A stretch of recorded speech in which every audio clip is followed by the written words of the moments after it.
అందరికీ హాయ్. మనకు చాలా మంది కస్టమర్లు ఏం అడుగుతున్నారంటే ఆటోమేటిక్ రీజనరేషన్కు మాన్యువల్ రీజనరేషన్కు తేడా చెప్పమని అంటారు. ఆటోమేటిక్ రీజనరేషన్ అనేది మనకు బండి పోతా అంటే ఒక సింబల్ వచ్చి బ్లింక్ కాకుండా ఓన్లీ స్టేబుల్గా అట్నే ఉంటుంది. అట్లా ఉన్నదనంటే అది ఆటోమేటిక్. ఈ సింబల్ పడ్డప్పుడు మనం వెహికల్ అనేది ఆఫ్ చేయొద్దు.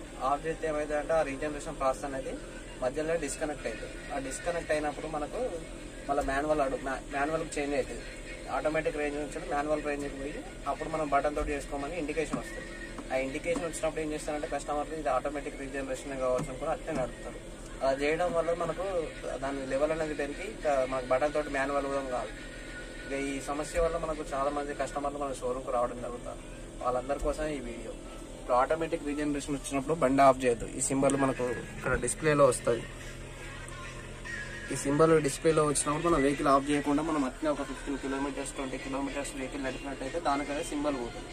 అట్లా కాదు మనకు కిరాయి డెస్టినేషన్ అయిపోయింది అనుకున్నప్పుడు కనీసం బండి ఐడీలో ఉంచాలి.